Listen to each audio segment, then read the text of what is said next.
हरे कृष्णा, राधे राधे। आप सभी भक्तों को मेरा दंडवत प्रणाम और बहुत बहुत आभार। Welcome back to my YouTube channel. I hope आप सभी श्री श्री राधा रमन लाल और राधा रानी की कृपा से बहुत अच्छे से होंगे, बहुत खुश होंगे। Wish you all a very happy new year. आप सब अपनी ब्लेसिंग्स और प्रार्थना मेरे ऊपर हमेशा बनाए रखिएगा। मैं भी आप सभी के लिए श्री श्री राधा रमन लाल से प्रार्थना करती हूँ कि वो आपको हमेशा स्वस्थ रखे, हमेशा खुश रखे और अपनी सेवा में लगाए रखे। लेकिन वीडियो को स्टार्ट करने से पहले आप सभी से एक हम्बल रिक्वेस्ट है। मैं जानती हूँ कि आप सब मेरी इस प्रार्थना को ज़रूर रखोगे, क्योंकि जिस दिन से मैंने इस चैनल को बनाया है, मैं बहुत छोटी थी तब, बहुत इमेच्योर थी तभी मैंने अपने चैनल को बनाया था। तभी से आप लोग मेरे साथ हो, मैंने अपने चैनल को ग्रो किया। साथ ही साथ मैं भी बड़ी हुई हूँ, एज वाइज बड़ी हुई हूँ, लेकिन आप सबने मेरा साथ नहीं छोड़ा है, मेरा हाथ नहीं छोड़ा है, अपना आशीर्वाद हमेशा बनाए रखा है, हमेशा मुझे सपोर्ट किया है। जब जब मैंने बोला है कि मुझे ये हेल्प चाहिए, ये चाहिए, तब तब आप लोगों ने, सबने मुझे सपोर्ट किया है। इसके लिए आप सभी का मैं बहुत ग्रेटफुल हूँ। लेकिन आज आप सबसे रिक्वेस्ट करना चाहती हूँ कि मैंने बहुत मेहनत करके, बहुत हार्डवर्क से इस यूट्यूब चैनल को बनाया था।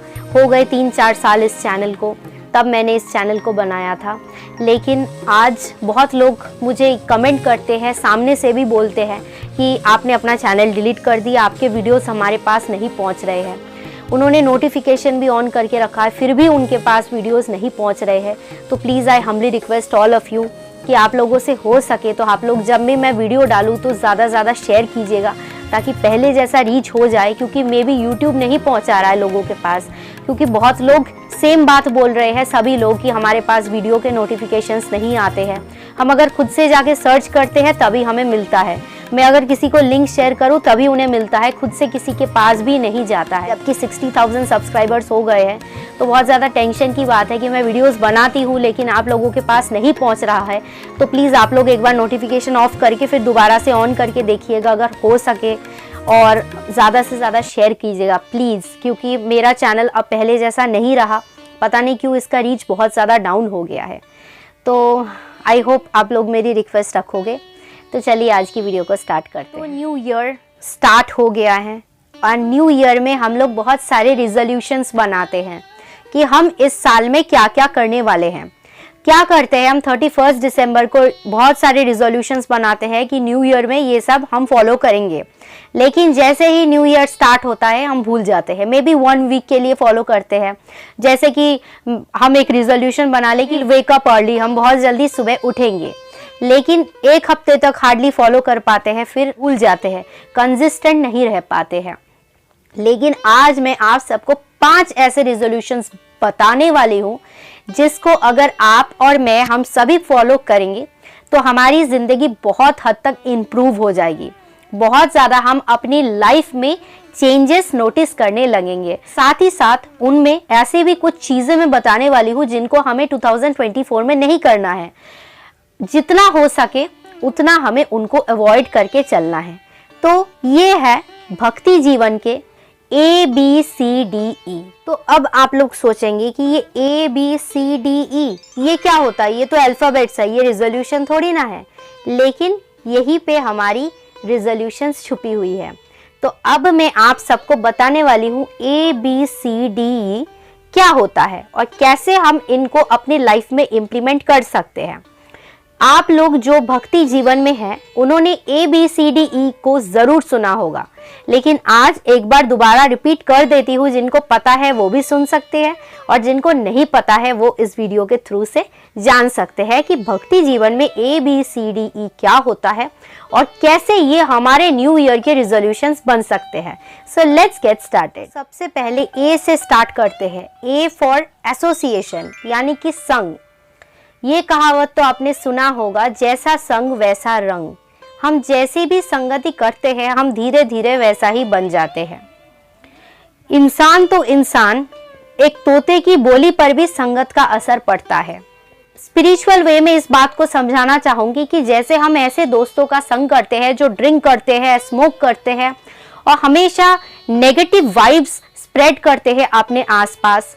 ये बोलते हैं क्या मंदिर जाता है, मंदिर में जाके क्या मिलता है, तुम्हारी उम्र क्या है, अभी से जाके तुम, अभी पढ़ाई करने का वक्त है, अभी एंजॉय करने का वक्त है, एक ही जिंदगी है, एंजॉय करो। ऐसे आपके माइंड को डाइवर्ट कर देते हैं। बहुत तरीके की बातें बोलते हैं, क्या मंदिर जाता है, आजा हमारे साथ घूमने चल, क्या मंदिर जाता है, पार्क में चलते हैं, इधर उधर चलते हैं, करते हैं, वो करते हैं।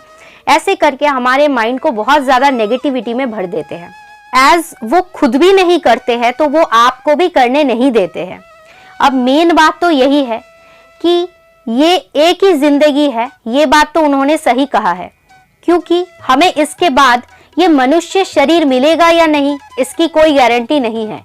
शास्त्रों में भी लिखा हुआ है कि 84 लाख स्पीशीज घूमने के बाद फिर हमें ये मनुष्य शरीर मिलता है। ये बहुत ही ज़्यादा यूनिक ह्यूमन लाइफ हमें मिलता है, बहुत ही ज़्यादा दुर्लभ मनुष्य जन्म हमें मिलता है।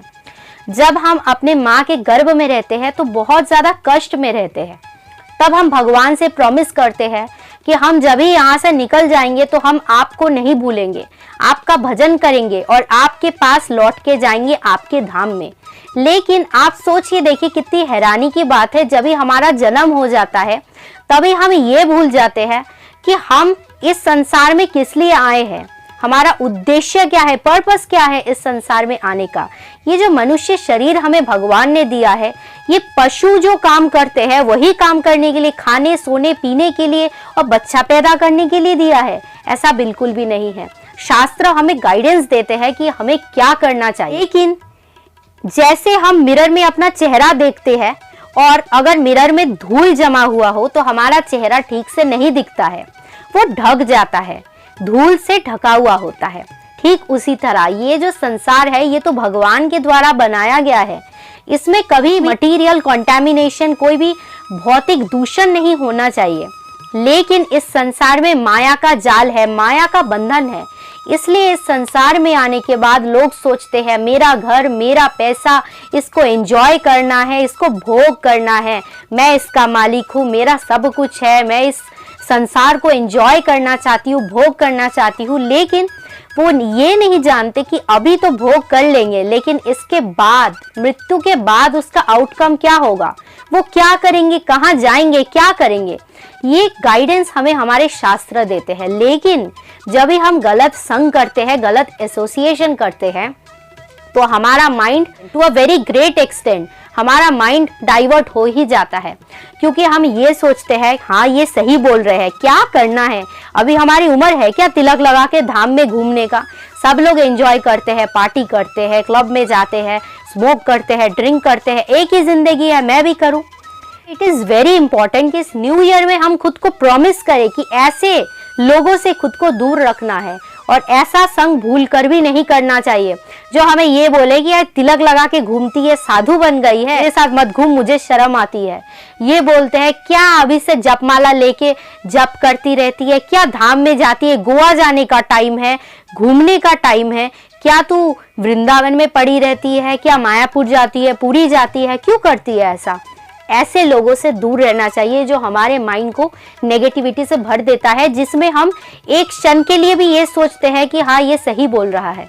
ऐसे लोगों से दूर रहना चाहिए और ऐसे लोगों के साथ संग करना चाहिए जो हमें रेगुलर कॉल करे, रेगुलर हमें पूछे कि कितना माला जप हुआ, कैसा भक्ति जीवन चल रहा है, कौन कौन से बुक्स आप पढ़ते हो, आज कितना श्लोक पढ़ लिया, मैंने ये वाला श्लोक पढ़ा, आपने कौन सा पढ़ा, साथ में मंदिर जाएंगे, साथ में धाम में जाएंगे, साथ में कीर्तन में डांस करेंगे, साथ में प्रसाद पाएंगे। ऐसे सात्विक विचार वाले लोगों के साथ आपको रहना है, ये हमारा पहला रिजोल्यूशन है। नेक्स्ट है बी फॉर बुक्स।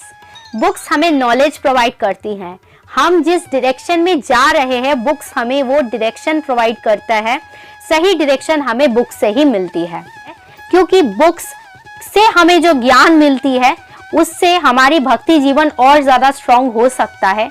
और क्या क्या चीज़ें बुक से हमें मिल सकता है वो मैं आप सबको बताती हूँ। जैसे कि अगर कोई हमसे कोई क्वेश्चन पूछ ले, मान ले हमसे पूछ ले कि क्यों भोग लगाना चाहिए, भगवान को क्या भोग लगाना चाहिए, तिलक लगाने का क्या फल है, तुम तो भगवत गीता पढ़ती हो, बताओ मन को कैसे कंट्रोल करे, अपने गुस्से को कैसे कंट्रोल करे, अपने कर्म को त्याग कर दे या कर्म को करे। ये सब क्वेश्चंस अगर हमसे किसी ने पूछ लिया तो हम क्या सोचेंगे। आपसे किसी ने पूछा कि भगवान को क्या भोग लगाना चाहिए, तो भगवत गीता में भगवान कहते हैं पत्रम पुष्पम फलम तोयम यो मे भक्ता प्रयच्छति। यानी कि तुम प्रेम से मुझे पत्र, पुष्प, फल और जल प्रदान करो, भोग लगाओ, और वो प्रेम से ही होना चाहिए। अगर प्रेम से तुम उसको ही भोग लगाओगे तभी मैं संतुष्ट हूँ, लेकिन प्रेम के बिना अगर तुम राजभोग भी मुझे लगाओगे तो मैं प्रसन्न नहीं हूँ। तो कोई अगर सोचता है मैं क्या भोग लगाऊं, मेरे पास तो कुछ है ही नहीं, तो इसका आंसर भी हमारे बुक्स में है। कैसे माइंड को कंट्रोल करना चाहिए, कैसे गुस्से को कंट्रोल करना चाहिए, इनका आंसर भी हमारे बुक्स में है। सभी चीजों का आंसर हमें बुक्स में मिल जाती है। जैसे कि भक्तमाल हम पढ़ते हैं, उसमें भक्तों का चरित्र सुनने को मिलता है, जिससे हम बूस्ट अप हो जाते हैं, बहुत ज्यादा इंस्पिरेशन हमें मिलती है। कथा भी तो हम इसीलिए सुनते हैं क्योंकि जो कथा वाचक होते हैं वो भी शास्त्र से पढ़ के ही हमें सुनाते हैं, और वही कथा हम श्रवण करते हैं ताकि हम भगवान की जो लीलाएं हैं उनमें डूब जाए, भगवान की लीलाओं को जान सके, भगवान की लीलाओं में डूब सके, हमारे अंदर, हमारे मन के अंदर और ज्यादा प्रेम आ सके, हम भगवान की लीलाओं में, उनकी प्रेम में डूब सके। तो इसलिए बुक्स इंपॉर्टेंट है। तो न्यू ईयर में ये रिजोल्यूशन भी हमें बनाना है कि अगर कुछ नहीं तो डेली भगवत गीता का एक श्लोक, उसका ट्रांसलेशन तो हमें पढ़ना ही पढ़ना है। नेक्स्ट है C for chanting. Chanting is the most important element of all the ABCDE। अब चैंटिंग क्यों इंपॉर्टेंट है? क्योंकि अलग अलग युगों में, सत्य युग, त्रेता युग, द्वापर युग, इसमें भगवान ने अलग अलग नियम बनाया था भगवान के पास जाने का, कभी ध्यान करना, कभी यज्ञ करना। तो कलियुग में भगवान ने सबसे ज्यादा इजीएस्ट वे बताया है। हरेण नाम हरेण नावैव केवलम कलौ नास्तेब्य नास्तेब्य गतिर अन्यथा। इस द्वेष और हिंसा के कलियुग में हरि नाम के बिना और कोई गति नहीं है, और कोई गति नहीं है, और कोई गति नहीं है। एक हरि नाम में जितना पाप हमारा मिट सकता है, पापी का इतना साध्य नहीं है, इतना हिम्मत नहीं है, ताकत नहीं है कि वो उतना पाप कर सके। ये भी शास्त्र में कहा गया है। हरि नाम कीर्तन करने का, जप करने का कितना महत्व है, ये हमें शास्त्रों से पता चलती है। सभी पुराण में, सभी वेद में हरे कृष्णा महामंत्र के बारे में, इसके महत्व के बारे में बताया गया है। आप खुद नोटिस करके देखना, एक माला जप करने से हमारा मन कितना ज्यादा चेंज हो जाता है, हमारे मन में कितनी ज्यादा शांति मिलती है। इस संसार में कहीं भी सुख नहीं है, हर जगह दुख है, हर जगह द्वेष है, एनवियसनेस है, सभी लोग सभी से जलते हैं, सभी लोग सभी के ऊपर धोखा देते हैं।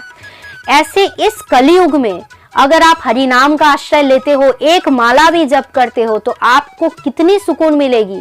जब आप खुद करोगे तब आप मुझे आके बताना। तो ये भी हमारा न्यू ईयर का जरूर रिजोल्यूशन होना चाहिए कि जरूर, अगर नहीं पॉसिबल है तो एक माला भी हमें करना ही करना है। Now next is D for diet. इसकी मुझे बहुत ज्यादा जरूरत है फ्रैंकली स्पीकिंग, क्योंकि मैंने बहुत ज्यादा वेट गेन कर लिया है एंड मुझे अभी इसकी बहुत ज्यादा जरूरत है। तो मैं उतना ज्यादा खाती भी नहीं हूँ, लेकिन पता नहीं वेट गेन ज्यादा हो गया है इन कुछ महीनों में। तो इसलिए मुझे एटलीस्ट 2024 में बहुत ज्यादा वेट लॉस करने की जरूरत है, क्योंकि आप लोग वीडियो में भी समझ गए होंगे, मेरा फेस देख के फेस में भी फैट बढ़ गया है। और सभी लोग मुझसे बोल रहे हैं कि तुम तो डांस भी करते हो और इतना कैसे वेट गेन हो गया अचानक से। तो ये बहुत ही ज्यादा दुख की बात है। तो I will try my best कि मैं अपना वेट लॉस कर सकूं, क्योंकि अचानक से पता नहीं क्यों वेट गेन हो गया। मैं इतना ज्यादा खाती भी नहीं हूँ, लेकिन अभी जो फिजिकल वर्कआउट है वो थोड़ा सा कम हो रहा है, मे बी इसलिए। तो I will try my best. अब डाइट के बारे में बताओ। भगवत गीता में भी भगवान श्री कृष्ण हमें ये कहते हैं कि यू नीड टू बैलेंस। हमको बहुत ज्यादा ओवर भी नहीं करना है, बहुत ज्यादा अंडर भी नहीं करना है। कैसे? बहुत ज्यादा खा लिया, खाते ही रहे, दिन भर खा ही रहे हैं, और बहुत कम खाया, दिन भर कुछ भी नहीं खाया, कुछ भी नहीं, दिन रात बिता दिया, ऐसे दोनों ही हमारी बॉडी के लिए हार्मफुल है। तो we have to maintain a balance, क्योंकि हमें ओवर भी नहीं करना है और बहुत ज्यादा कुछ भी नहीं भी करना है। हमें बिल्कुल एक बैलेंस में रहना है कि जब टाइम है खाने का, कि ब्रेकफास्ट है उसमें जितना खाना है उतना खाया, लंच किया, डिनर किया, ऐसे खाया। ऐसा नहीं दिन भर खाते ही रहते हैं और खाया नहीं तो कुछ भी नहीं खाया, ऐसा नहीं। भगवान सोने के बारे में भी कहते हैं कि सोए नहीं तो पूरी रात बिता दिया नहीं सोए। और सोए तो ऐसे सोए कि दिन भर सोते रहे, दिन रात सोते रहे, तो कुछ भी ज्यादा अच्छा नहीं है और बहुत कम भी अच्छा नहीं है। बिल्कुल हमें बैलेंस में रहना चाहिए। मेरे जैसे जिन्होंने वेट गेन कर लिया है तो हमको डाइट फॉलो करना है, बहुत ज़्यादा एक्सट्रीम नहीं खाना है। वैसे मैं तो खाती नहीं हूँ एक्सट्रीम, लेकिन पता नहीं फिजिकल वर्कआउट कम हो रहा है तो वर्कआउट भी आप लोग ऐड कर सकते हो इस रिजोल्यूशन में कि हमें खाना है साथ साथ वर्कआउट भी करना है, ताकि हम अपने अंदर चेंज ला सके। क्योंकि हम फिजिकली अगर फिट नहीं रहेंगे तो मेंटली भी उस पर इफेक्ट पड़ेगा ही, और साथ ही साथ हम भगवान की भजन भी नहीं कर पाएंगे, भगवान की सेवा भी नहीं कर पाएंगे। नेक्स्ट है ई फॉर एंगेजमेंट। हमें भगवान की सेवा में खुद को एंगेज रखना है।